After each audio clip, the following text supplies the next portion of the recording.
Imagine the worst moment of your life. The moment where everything stopped. The moment where the world you knew ceased to exist. Now imagine surviving it.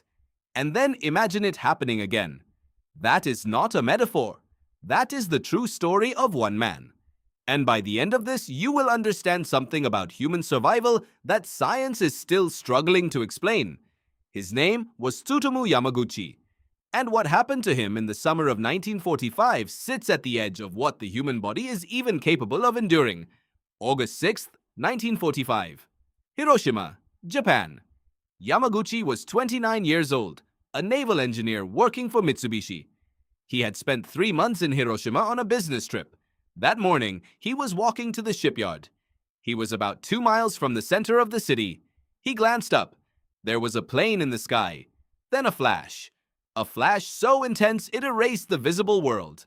At 8:15 in the morning, the United States dropped an atomic bomb over Hiroshima. The explosion released energy equivalent to 15,000 tons of TNT.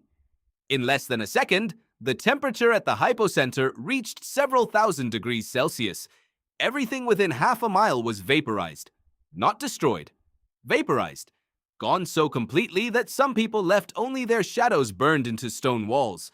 Yamaguchi was 2 miles away. Far enough to survive. Just barely. He was thrown into a potato field by the shockwave.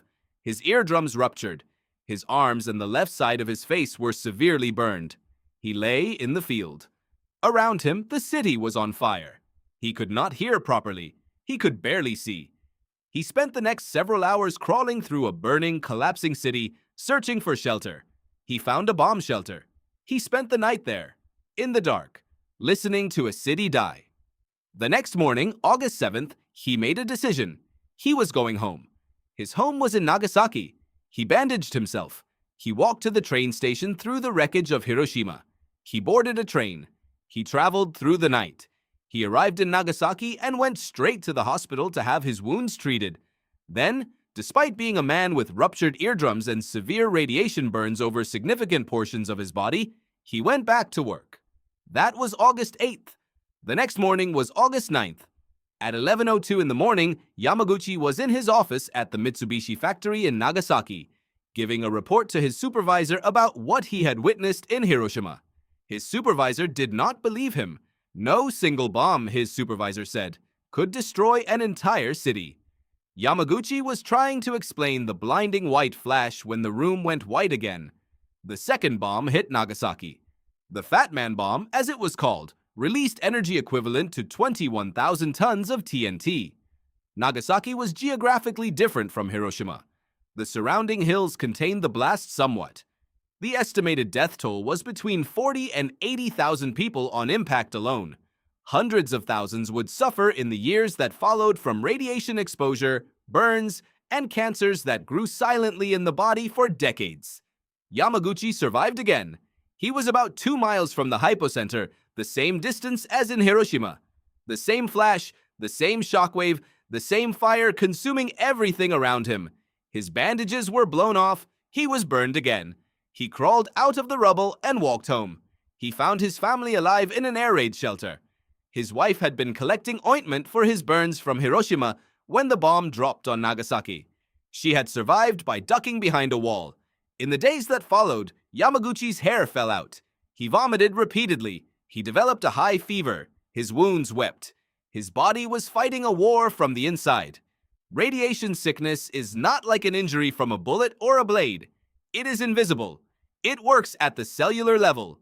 Researcher James Neal, who studied the survivors of Hiroshima and Nagasaki extensively in the years that followed, described the damage done to exposed human tissue as systemic and profound, penetrating the body at the level of DNA and bone marrow, destroying the very machinery the body uses to heal itself.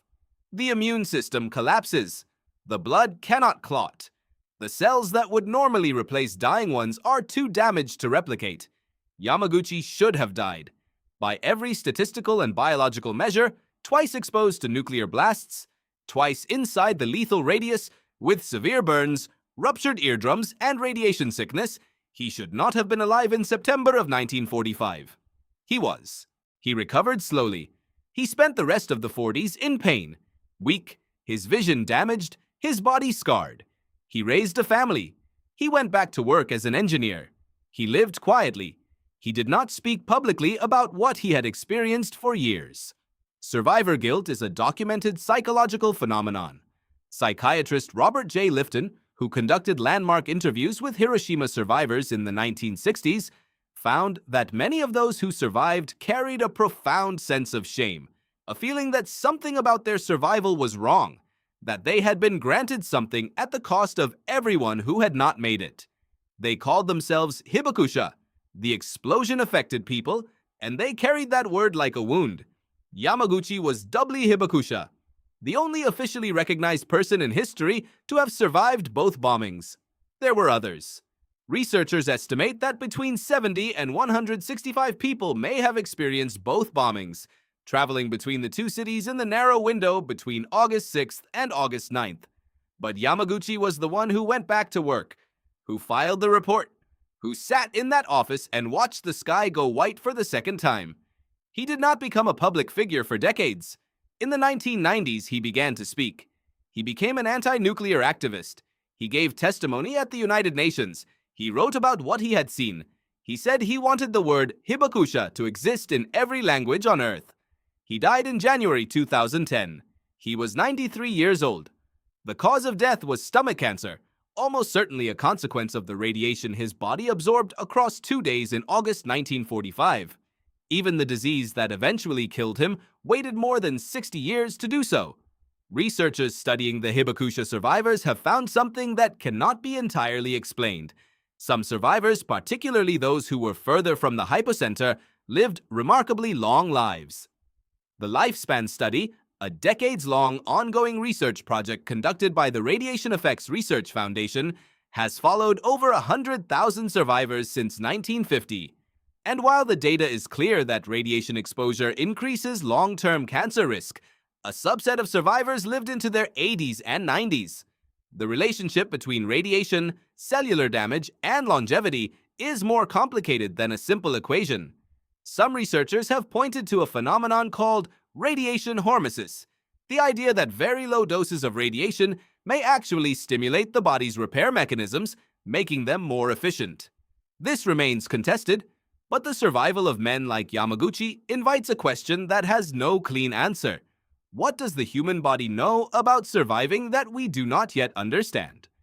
Physiologist and resilience researcher Martin Seligman spent much of his career asking why some people break under extreme stress and others do not. His work on post-traumatic growth suggests that survival is not simply an absence of death. It is an active process. The body and the mind do things under catastrophic pressure that they would not do under ordinary conditions. Healing mechanisms accelerate. Attention narrows. The psychological drive to return to normalcy, to find the wife in the rubble, to go back to work, to give the report to the supervisor even with your skin still healing, exerts something over the biological outcome that is not yet quantifiable. Yamaguchi gave the report. Even as the second flash turned the room white, there is something in that moment that is almost impossible to comprehend. He had seen the world end once. He was standing in a room, describing the end of the world, and the world ended again. And he survived. And he kept talking. You carry something inside you right now that you have never been asked to use fully. The architecture of your body was built over hundreds of thousands of years for exactly the conditions that should have killed Tsutomu Yamaguchi. The capacity for repair, the capacity for continuation, the capacity to find, in the absolute worst moment, a reason to stay. You will probably never be asked to use it the way he was. But it is there. The morning you wake up and the world feels impossible, remember that a man once looked up at a clear sky, saw a flash, and then, 3 days later, looked up again. And the second time, he already knew what it was.